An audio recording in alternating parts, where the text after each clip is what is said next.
In this video, I'm going to show you how to go from awkward to irresistible when it comes to presenting your custom plan of cares to your patients. So hi, my name is Dr. Robbie Woelkers. I'm one of the physical therapists and co-owners here at Rehab CEOs. I previously had 3 physical therapy locations here in Northern Virginia. I sold my shares back to my partner in 2021. Now we've created an 8-figure agency helping physical therapists grow and scale their practices. So in this video, what I want to do is I want to show you how to take a patient through feeling anxious and has fear, uncertainty, and doubt, and get them excited to be able to pay you money, but more importantly, invest in their recovery so that they could actually get the result that they desire. So one of the things that we talk about all the time is creating these things called custom plan of care. So when a patient comes into the clinic and they're there for their evaluation, we need to figure out what is their current problem and where are they trying to go. Now, just getting out of pain isn't necessarily a dream outcome, but getting out of pain so that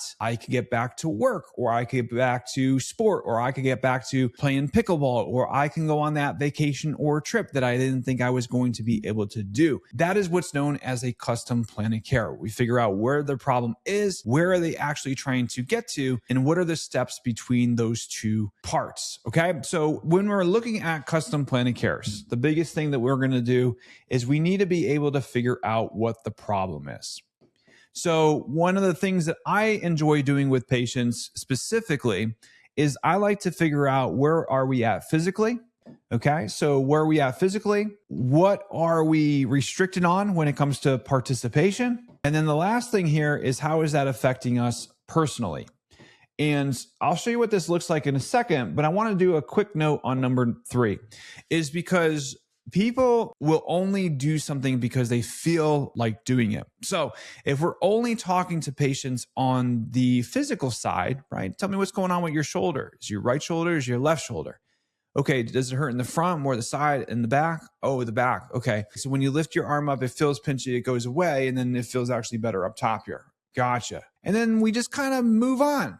However, if you dive a little bit deeper there and figure, okay, so you're raising your arm, it feels pinchy, it feels better, right? I know from working with our patients that typically that also results in issues with sleeping and carrying objects, lifting overhead. I just want to know, how is that showing up when it comes to participation, right? Or what activities is that limiting? And now all of a sudden they're going to tell you, oh yeah, sleep. I can't sleep on that side. Or, when I'm driving the car, or, I'm not able to work right now because of it. Gotcha. Okay. Well, I know for me, when I'm not able to sleep or I'm in this much discomfort, like I know that I don't really show up the best personally. I might be irritable, agitated. Just wanted to know, is any of that, how is this showing up for you, when it comes to that stuff? And now patients be like, oh my gosh, my husband the other day, they're like, what's wrong? And it's like my shoulder hurts. It's like I'm snapping at the kids for whatever reason. I just have a short. Gotcha. Okay. So now what we did is we went from a physical standpoint down to how is this affecting you on the participation level? And then we want to get all the way down to how is this affecting you personally? Because remember, we want to have a connection here, and we don't want to just be superficial like most providers do. We actually want to get to know the patient and understand how is this showing up for them personally. Because if we can make that connection, now all of a sudden the patients are a little bit more invested. They're a little bit more bought in. They're a little bit more open to hearing what you have to say, because we were able to figure out how this is affecting them personally on that identity level. Okay. So now what we want to do is, once we figure out the problem, right? And from a personal standpoint, we could then be like, I call it, we want to dig in the dirt a little bit. Okay. So we want to dig in the dirt. And this is going to be like, well, how long has that been happening? Right. So how long has it, you being irritable and you being agitated, how long has that been going on for? Right. Versus what most people do is like, is it your right shoulder, your left shoulder? Oh, it's your right shoulder. Okay.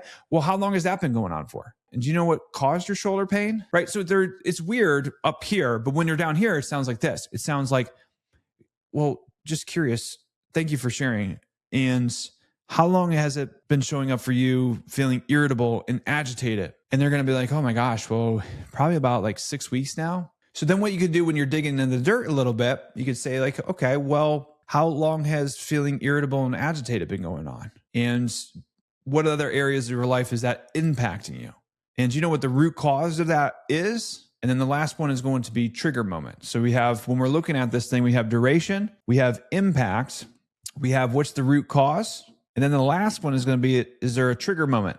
And trigger moments are cool because we've got to use it to transition. So how this would sound in that regard is just, how long has this been going on for? And what other areas is this impacting you? And do you know what the root cause is? Or did it just kind of just start? Okay. And then, I think we're both in agreement that, nothing changes if nothing changes. So when did you decide like enough is enough? I need to go get some support. That's called a trigger moment. When did you decide that enough is enough and I got to go get, right? So they're going to open up to you. So if we're going back to the problem here, it's like we have physical, right? We have participation, we have personal. And now we're going to be like, well, what was the root cause of this? What is this impacting? What is the root cause? What is the duration? When did you decide enough is enough? Okay. So if you're kind of following along here, what we just did is we went really deep here, right? This is called stretching the gap. And stretching the gap basically just means that we are trying to connect with them on a personal level before we kind of go over and transition to the goal here, right? With the dream outcome. So which is what we're going to do next, okay? So first and foremost, when we're in an evaluation, kind of like, let's just put the problem, because we're digging down in the deep, digging down in the dirt here, right? Now what we want to do is we want to figure out, okay, well, that's the problem, but let's kind of build them back up again and figure out what's the goal here, right? Or let's just call it paradise, right? So problem and paradise, right? People have problems and people want to, right? What do they desire? Also known as their dream outcome, okay? So I think we're both in agreement that nothing changes if nothing changes. So when did you decide enough is enough and I need to get some support, right? So that's going to be the trigger moment. And now what's going to happen is they're going to start to say like, well, it was just the other day I was telling my husband or I was telling my wife and I need to go and get help. Okay. So how do we do this is we then say, well, what have you tried? So what have you tried? And then it's going to be, let's just say I've tried physical therapy or I've tried some YouTube videos or I've tried, chiropractic or whatever. And then it's going to be like, well, what did you like about that? And what would you have changed? Okay, what did you like and what would you change? Because the reason for this is, I think we're both in agreement that something needs to change. So, what have you tried already? I've tried physical therapy. Oh, gotcha. Well, what did you like about it? Well, it was close to home. The people were really nice. Okay. What would you have changed? Now, all of a sudden, they're going to be like, well, wasn't really one-on-one. There's like multiple patients there at a time. I felt like I was just kind of, okay. And I saw a different provider each time I went in. Gotcha. My insurance ran out. Oh, interesting. When you see your insurance, you ran out of visits or authorization? Well, both, I guess. Okay. It's too expensive. Okay. Right. So I'm just trying to gather information. I felt like the therapist didn't specialize. We could only treat the shoulder, but I also have this back thing. My doctor said I need a dry needling, but it wasn't included. Things like this, you're going to hear like, what would you have changed? They're going to tell you all the things that are important to them, because most people, when they say like, what have you tried? It's like, what did you like? What did you not like? But if you say, what did you like, and allow them to speak positively first, now it will open them up to telling you exactly what they would change or prefer, right? This is really beneficial for if you have a patient that's in-network and they've gone to an in-network provider and they tell you all the reasons why in-network didn't work for them. Now you could prevent your cash or your out-of-network option in a way that's just like, thank you for sharing that.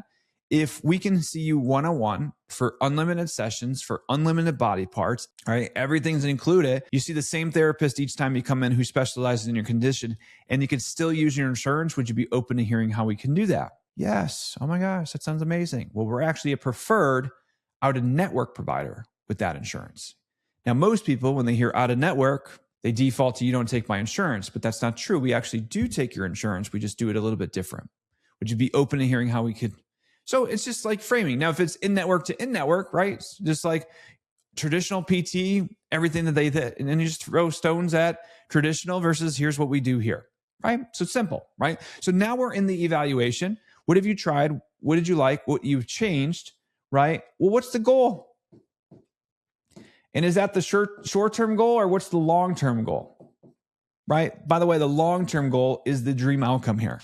Well, I want to get back to running. Okay, when you say you want to get back to running, are you just recreationally or, oh, no. Like I got a marathon coming up. Great, when's your marathon? Oh, I signed up for the Boston. Awesome. When is that? So now all of a sudden we took them from how is this affecting me personally? What have you tried? What would you change? And now all of a sudden we're up here to the goal. Now I wanted to show you guys what just happened. Okay. We call this stretching the gap because we got to figure out how this is affecting them personally. And then where do we want to get to? Okay. So how is this affecting you personally? And then where do we want to get them to? Then what we do is we want to figure out like, okay, have you put any thought what would happen once you achieve it? Right. We'll make this green, right? How amazing would it be? How would it affect you personally once you achieve that goal? And have you put any thought about what would happen if you don't? Okay. And that's it. So awesome. Getting back to the Boston Marathon. That sounds incredible. I've heard great things about it. Hey, curious, right? Let's fast forward a little bit. And I want you to imagine that you're standing in line at the Boston Marathon after all your hard work that you put in. How amazing would that feel? How would that impact you, right? So how would that impact you? This is called future pacing. So how would that impact you, right? Amazing, right? Have you put any thought about what would happen if you don't get to run? Okay, so let's make sure that that doesn't happen. So, right? So what do we do here? We dug in the dirt a little bit. Problem, physical, participation, personal, duration, impact, root cause, trigger. Okay? What have you tried? What did you like? What would you have changed? What's the goal? Oh, great. Is that short term? Oh, what's the long-term goal? Have you put any thought about how would that impact you? Right? Do some future pacing. Have you put any thought about what would happen if we don't achieve it? Okay. All right. So now what we do is we kind of stretch the gap here. We connect it personally, right? They're like, wow, this person gets it. We're probably only like 5 minutes into the evaluation versus what most people do is they say like, oh, tell me what's going on. And they let the patient kind of guide the conversation. They're like, oh, I don't even know where to start. And now all of a sudden you lost eval control because you want to be able to show up with control. You want to show up with confidence, right? And you want to be able to have a conversation. More importantly, you want to be the one that's guiding the conversation. So now the next steps in the process here, because remember, we want to go from like, how to have these awkward conversations to make it irresistible. And then we want to be able to actually present our plan of care. Cool. So where we're at in the process here is this individual is coming to you guys with a problem. Okay. Now what we want to do is we need to be able to figure out what's the problem. We call this the pain phase. Then we need to get them primed and ready to rock and roll, fix the root cause. We want to be able to get them back to performance, which is going to be their dream outcome that they desire. And then obviously we'll want to get them to prevention as well. This is kind of like the bonus phase. Okay. So in order for us to figure out what this looks like, we need to be able to do the physical exam.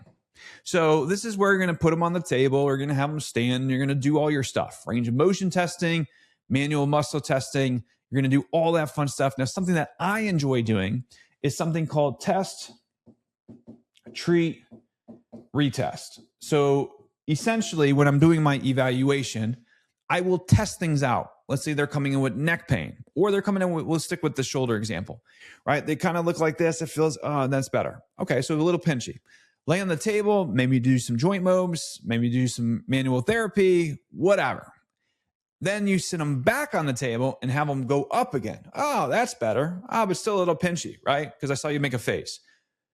Yeah, I guess right there. Okay, lay back on the table. This time face down. Maybe you do some thoracic stuff. Maybe you do some posterior or rotator cuff, whatever. Sit them back up and they're like, oh, significantly better, but a little tight right there. Okay, hop back in the chair, first rib mobilization. Go ahead and sit back up. Oh my gosh, so much better. What did you do? So this is when you're doing your examination. We're also doing like a test, treat, retest model for two reasons. Number one is because you need to see if you could fix them with physical therapy. And number two, they actually see what you're doing is working quickly. And they're like, this is amazing. Okay. So I want you guys during the physical examination where, yeah, you're doing your range of motion. You're doing your manual muscle testing. You're doing your neuro stuff, right? You're doing all that. You're doing functional testing, whatever, right? We also want to include this test, treat, retest model. So now we were able to figure out what the problem is, right? We're then able to figure out what is their dream outcome performance. Because remember, people want to get out of pain and people want to get back to what they're doing, but I need to sell them on the process, right? Priming is the process. So in order for them to be able to want to go through that, I need to be able to show them that not only do I work, right? They need to believe in you. They need to believe in my process. And they need to believe that me and my process will work for them. And this is called the trust triangle, right? This is called the trust trinity, if you will. They got to believe in you, they have to believe in your process, and they have to believe that you and your process will work for them. Okay. So now what's going to happen here is we are going to be able to come up with our prognosis, or also known as our plan of care, right? Plan of care. So the way that we do this is, and I want to be very clear, if you say it, they could disagree with you. But if they say it, it has to be true because they said it. Okay. So what do I mean by that? So when we're going back to our board here and we're creating a plan of care, right? I just told them that, hey, we're in pain right now. We're not able to lift the shoulder. Your pain right now is like 6 out of 10. Your face grimaces when you're lifting your arm overhead.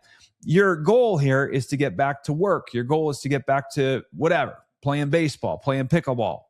So my question for you is, how long, and this is what we look at, how long do you think this is going to take? Because remember, my plan of care is going to be frequency, duration, and then we're going to have our revenue per visit. Okay. So we're creating a custom plan of care here. Custom plan. We're selling the future, not the features. So I want them in their own words to tell me the duration of this thing.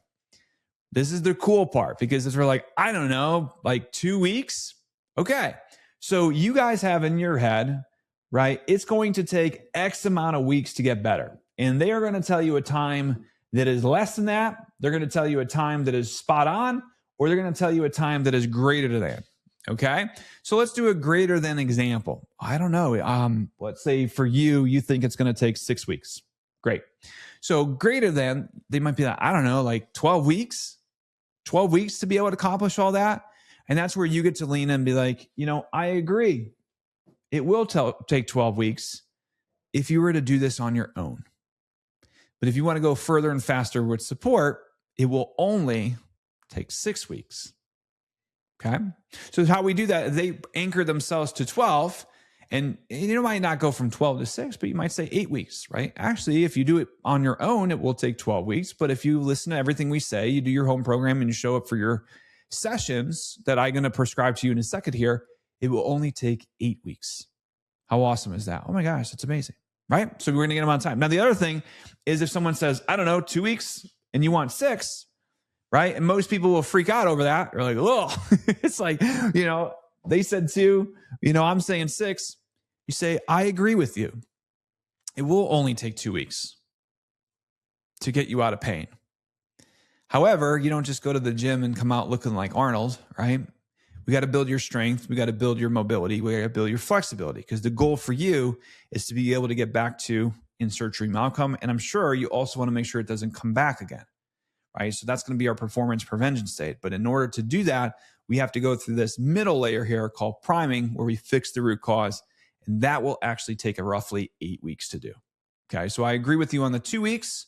That'll get you out of pain, but I'm sure that that's not the goal, because you just told me what the goal is. It will actually take 6 weeks. It will actually take 8 weeks. Does that sound fair? Are you in agreement there? That makes sense. Okay, great. Before I move on, I just want to make sure we're good there. Okay.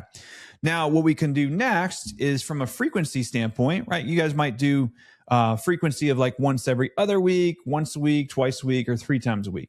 Okay. Well, for this, you got to kind of understand, like, if it's your mom, your dad, your grandma, your brother, your sister, right? Which one do we want to be able to do here, right? Which one are we looking to, right? So if it's your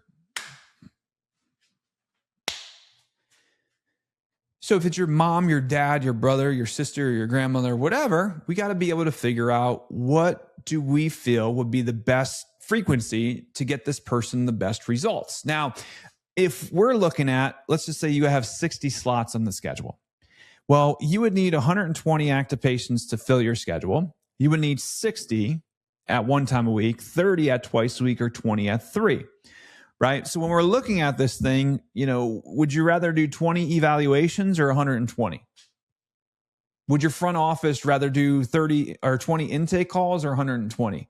Your marketing team, your billing, so on and so forth, right? Now, the problem with this analogy is that law of averages, right? We're all sitting there like 3 times a week. It's like, I'd rather 20 versus 120. Well, money aside, visits aside, but patients, which one actually gets better outcomes? Someone coming in 3 times a week or someone coming in once every other week, right? Well, research shows that people coming in 3 times a week actually get the best patient outcomes. And actually, there was a really good report from the APTA. They found that 88% of people will complete their plan of care coming in 3 times a week, 44% at twice a week, 14% at once a week. Okay. So when we're looking at this thing, I mean, that's a massive, like almost a 7x difference between people coming in 3 times a week versus once a week. Also, right, the problem with that is not every patient will come 3 and not everyone should be coming in once every other week. So it kind of leaves us with this like weird 1 to 2 kind of question is like, do we see people once a week or 2? I think the answer is pretty obvious when you see plan of care completion. However, there was actually a study done that if patients are seen greater than 7 days between appointments, that they have a 63% chance of dropping off the schedule. So hopefully we're not seeing people for once a week. So realistically, we are trying to make sure that our frequency is going to be anywhere between 2 to 3 times a week. Okay. So as you guys go, we just got the duration, right? So frequency times duration times revenue per visit equals our custom plan of care. Great. Okay. So when we're looking at this thing, we need to now know, we told them it's going to take about 6 weeks.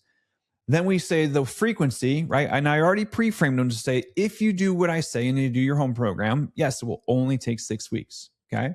So now the next thing is like, well, we don't need to see you for 5 times a week or even 4. However, we do need to make sure that you come in for PT for 3 times a week commitment. That's it.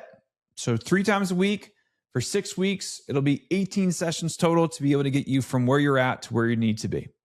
Now, before we move on, we have to make sure that they are agreeable to the 6 and they are agreeable to the 3. Now, for whatever reason, if they're like, I can't come in 3 times a week. Okay. Then you might have to have a conversation with them. Well, if the goal is to get back to doing in this amount of time frame, it's going to take 3. However, if you're only going to come in twice a week, then we have to extend the duration goalpost because you won't be able to get better by 6 weeks. It might be 8 weeks now. So that's where it's like, so the question is, would you rather come in twice a week and then come in longer? Or would you rather come in 3 times a week and come in shorter, right? Which one would you prefer to do? If it was me, I think the answer is obvious. You know what? No, I'll figure out 3 times a week. Perfect. Okay. So that's how you want to have that conversation between frequency and duration. Now, I'm not here to sell 3 times a week, right? If you think that you only need twice or once with the patient, great. Sell what you feel as a clinician, what you need. But just know that the research actually shows that 88% completion rate around 3 times a week. And then it drops to 44% at twice a week. Anything less than twice a week is like, what are we doing here, right? And by the way, we're not playing hero ball, right? There's no badge of honor because you get your patients in and out quicker and whatever. I'm here to tell you that we run a lot of data in reactivation campaigns, and then we look at the data. And the cash and out-of-network guys who sell like 6 and 10 visit packages and then go to do a reactivation have significantly less reactivations for their past patients than our in-network insurance guys. Because if you're only getting people out of pain, but not priming and not performing and not preventing, they're going to be like, well, I was able to get out of pain, but then it just came back. And they're not going to come back and reinvest in you because it didn't really work the first time. They told you it worked, but then when they actually went home, it didn't work. So there's some food for thought there. So as we're looking at this thing from a frequency and duration, right, we now have the patient agreeable. We first sell the duration, and then we're going to go ahead and sell the frequency. And now all of a sudden, frequency times duration, we know it's going to be 18 sessions. And this is where we create a custom plan, right? Custom plan. Okay. So where we're at right now is we figured out what the problem was, figured out where their paradise or their dream outcome is. And then we did a physical examination, and then we came up with the plan of care. So before we move on to anything else, because remember, I want to teach you guys how to make this go from awkward to irresistible and the stopping points, is we need to understand that the patient actually believes that this is going to work for them, right? And it sounds complicated. Like, how could we do that? You simply just ask a question. So you say like, okay, great. So we're both in agreement, right? Right now that your pain is here, this is where we're trying to get to. And we're both in agreement that in order to do that, you need to be coming in for the next 6 weeks at 3 times a week. So do you actually believe that this is going to work for you? Do you actually believe that we can achieve this goal if we're coming 3 times a week for the next 6 weeks? That's it. Well, how much is this going to cost? Money aside, I need to know with 100% certainty that you actually believe that this is going to work. Because if you don't, then you're not going to show for your appointments. You're going to have to do your home program. You're not going to get results. And you're going to be like, it didn't work. But realistically, I need to make sure that you trust in me. You trust in my process that I just laid out for you. And I need to make sure that you actually believe this will work for you. That's it. Okay. So what do we just do here? We have a problem, right? Problem. I have a problem with spelling, right? We then figured out what is going to be their desired outcome, right? Where are we trying to go? Their paradise here. Our solution is going to be our plan of care. And now we're just looking for perceived, right? So this is called perceived likelihood of achievement, right? I need them to actually believe in me or you, right? My process or your process, and will it work for them? That's it, right? By the way, 95% of sales are over at this point, right? So if they believe in the process, they believe in you, their process, and that will work for them, like it's game over. They're like, no one's ever showed me this before. This is amazing. How do I get started? What does this look like? Okay. So that's where we're going to do. Where are we at? Where are we trying to go? We stretch the gap, come up with a plan of care, custom. And now, do you actually believe that this will work for you? Yes, that is amazing. Okay. So then the next thing that we have to do is, they don't know this, but I know this. Will this work for you, right? Do you actually believe? So I need them to believe in the process will work for them. I need to make sure that they don't have any plans. I need to make sure that their partner is on board. And then we need to go into the financials, right? Payment. So there's 4 things that need to be able to align and work for them. Okay. There's 4. How many is there? 4. So will the process, do you actually believe that this will work for you? Yes. Real quick, we talked about 6 weeks, 6 to 8 weeks commitment here. Is there anything preventing you from coming in those 6 weeks? This is plans. So I'm trying to handle a plan objection. Now, somebody might come in for an evaluation and be like, well, actually, I have to go to a wedding. Actually, I have a work thing. Or actually, right? Happens all the time. You crush an eval. They're like, well, actually, I go on vacation next week. And then, I'll be gone for 2 weeks. It's like, God, why didn't you tell me that? But that's why we handle this here. Okay, super simple. Great. So you have a wedding coming up. Great. When is that? Okay, it's next weekend and you leave on Friday and get back on Tuesday? Okay, great. So how amazing would it be if we get an appointment in on that Thursday, and then when you come back and on Tuesday, we do an appointment there? Great. Well, we still need 3 times a week. So the week before, let's do Monday, Tuesday, Thursday. And then the week you get back scheduling wise, let's do Tuesday, Wednesday, Friday. Or we could do Tuesday, Thursday, Friday, whatever that looks like. Does that sound fair? And then you could go into your normal cadence of Monday, Wednesday, Friday, the week after that. Okay. Oh, that sounds great. Awesome. Well, no, I'm going to be gone for 2 weeks. Okay. Well, when do you leave? Well, I leave this day. Okay. And then I come back on this day. Great. Well, let's do today. Let's do 2 sessions before you leave. You'll be gone for 2 weeks. Okay. So I'll give you some home program. Then when you come back, right, I said there'll be 6 weeks total, but just know that our duration might change to 8 weeks because you'll do 1 week on, 2 weeks off, and then we'll do the remaining, 5 weeks when you come back. Does that sound fair? So I am handling what is called a plan objection, right? So I need to make sure that they believe that the process will work for them. I want to make sure that I'm touching base with them on plans. Well, actually, I go back to school. Okay, when do you go back to school, right? I got school coming up. So you might hear people like, I got school. My kids are coming home from school. I have a work thing, right? We have the hall. Okay, handle the plan objection. Super simple. Hey, do you have anything coming up? And then I always look for, when do you leave? When do you leave? And when do you return? That's it. And then just adjust this accordingly, because that can come up as a problem for them.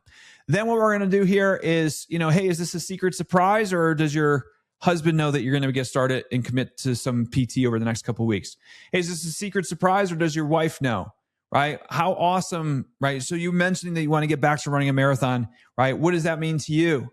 Right? We already covered that, but then it's just like, hey, what would it mean to your family to be able to see you run the Boston Marathon? And are they aware that you're going to be starting PT, or is this a secret surprise?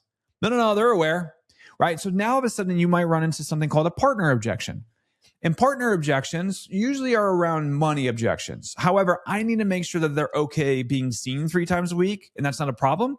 And maybe I need to go home and talk to my husband or wife might come up on the payment side, but I need to make sure that they actually believe that their partner is cool with them coming to PT. You'll be surprised at how many people get, pushback from a husband or wife or partner, whatever that looks like, for investing in their health. So I need to make sure that hey, is your family cool with this? And they're like, no, they're aware. They know that I'm here. Actually, my wife was the one that signed me up, or my husband was the one that actually pushed me to come in.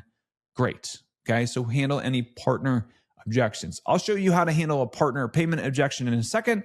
But now we want to get into the next thing is we're looking for permission. Okay.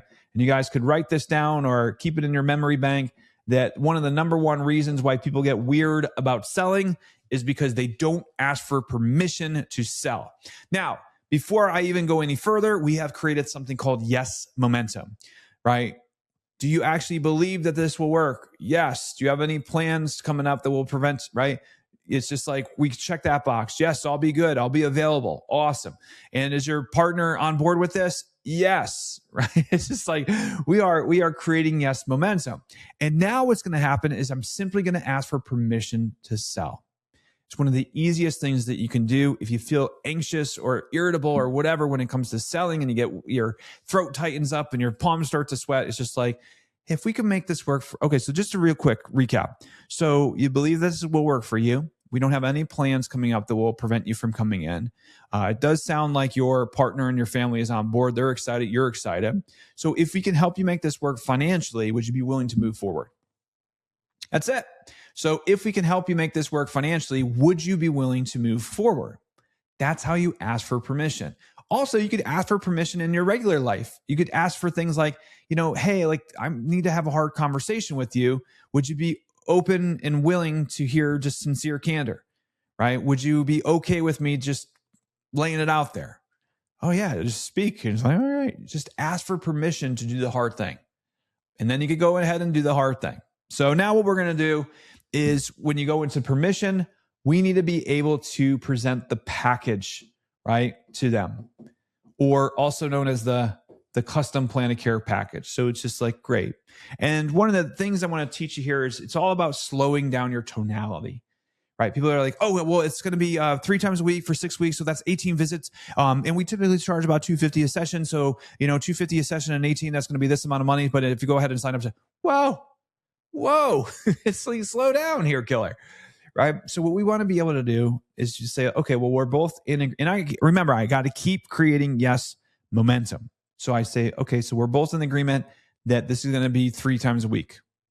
Yes. And we are both in agreement this is going to be for 6 weeks. We're good with that. So a total of 18 visits. And by the way, most sessions run around 40 minutes. So realistically, it's not that big of a commitment. It's only going to be, 2 hours a week invested into your care. Right. So 3 40-minute sessions is 2 hours. Right. So that's not that long and you don't have any plans coming up. Your partner's good with that. So we have 18 sessions. Okay. Now, the thing is we typically charge about $250 a session. And here I'm slowing it down. So it's like we typically charge $250 for a session. And because we have about 18 sessions, the total package price to be able to achieve your goal, remember, tie it back to their goal, right? The total package price is going to be, right? It's going to be $4,500.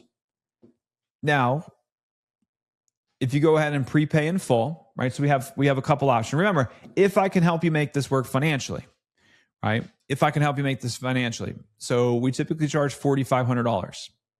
However, if you go ahead and prepay in full, right? So if you do your initial investment, I can give you 20% off the initial price if you sign up for today. So instead of $4,500, it's going to be $3,600 for today. And then I can go ahead and save you $900 if you want to get started. How does that sound? That's it, right? That's it. So I just say it's going to be 40. So what is this? This is what's called a price anchor. And then I basically say we can go ahead and knock 20% off. It'll be $3,600 today. And then we could go ahead and save you $900. Does that sound fair? Now, most people, 80%, will say, yes, this is great. If not, they'll say, oh, I don't know if I could do that. No worries. What most of our patients do, if they don't want to go ahead and invest in full initially, they go ahead and pay half up front, right? So they go ahead and pay half up front. So if we got $4,500, right, let's just do $4,500 divided by 2. So they go ahead and pay half up front, and then the other half, we could go ahead and put on like a payment plan. So I could still do, I can't do 20, but I could do a 10% off discount. So you'll owe 2025 today. And then we'll take 2025 and just divide that over like let's just say a 4-month period. So you'll then owe 506 for 4 months. How does that sound? And that'll start 30 days from now. So you'll do your initial payment, and then we'll do a payment plan of 506. We'll just get a card on file, just run it for the next 4 months after, and then you'll be all squared away. Does that sound like something you'd be interested in? Now, they might say no. And you're like, okay. So what do most people do is they're like, well, could I just do monthly payments at a discount? So they might come back and be like, well, could we do the $4,500, divide that by like 6 months payments and do like 20% off? Okay. So what would that look like? So you got $3,600 divided by 6. So they want to just pay $600 a month, card on file for however many months.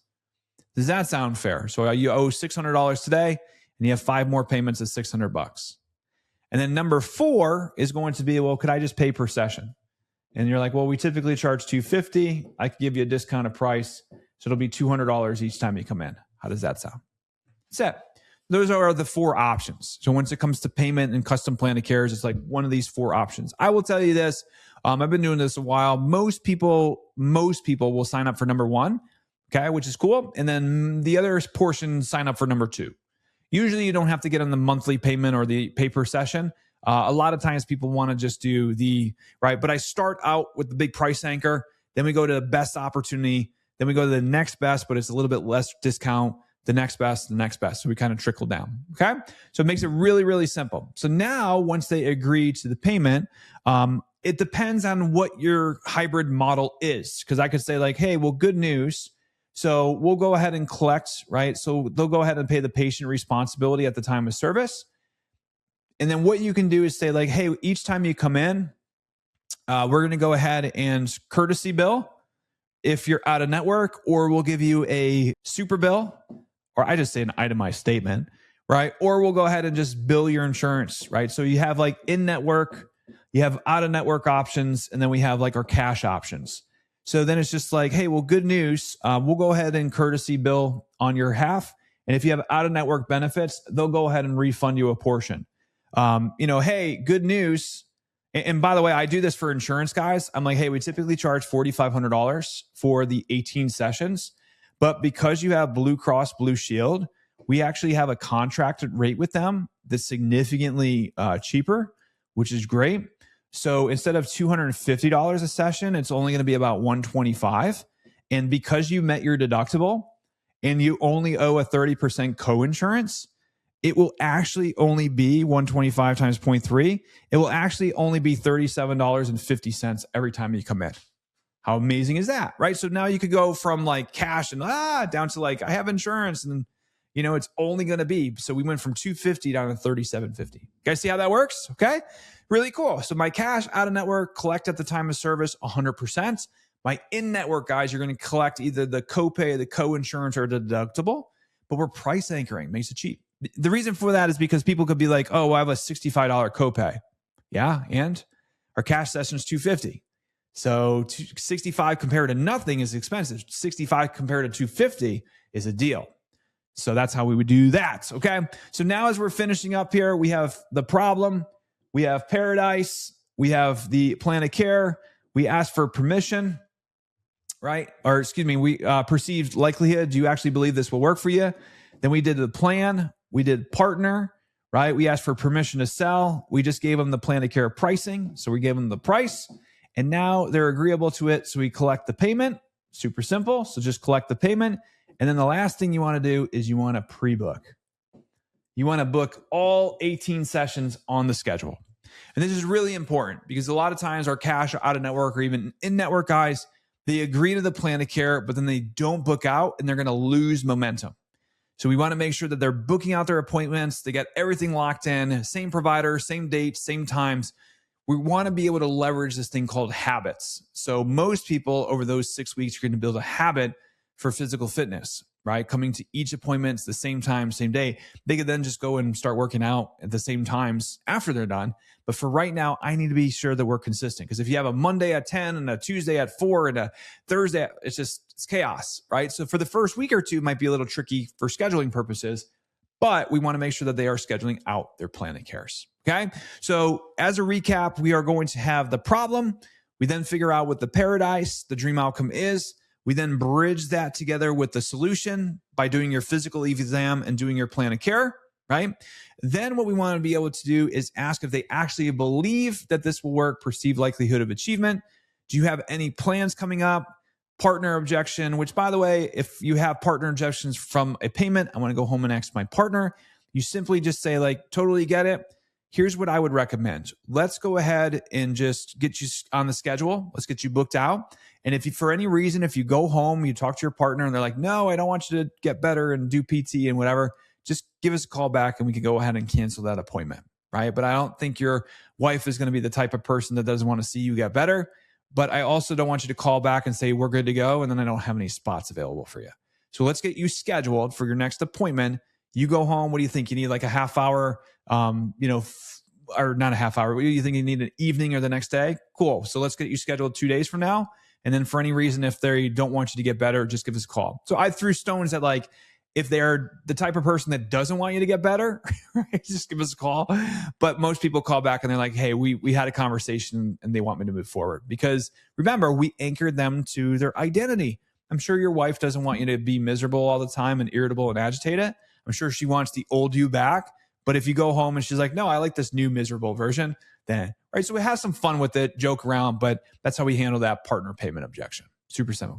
Emotional to logical, right? I totally get it. You want to go speak with your husband or wife, make the decision. I don't do the whole like, well, I thought I was speaking with the decision maker. Don't do that, right? Just be like, hey, here's what we can do. Give them an out, but at the same time, make them commit and you'll be fine. Okay, so once we do that, we collect the payment because we want to make sure we collect the payment up front. And then what we want to make sure is we're booking out all the appointments. Okay, so if this is something that you enjoyed and want to learn more about this, we are actually going to go into more details, have more scripting, have some really cool tools to be able to get you guys about how to actually sell these custom plan of cares, not just for you, but your team. They're invited on it as well because we do have a workshop coming up here. So make sure you click the link in the description or in the comment section to be able to register for that. And we will see you on the workshop.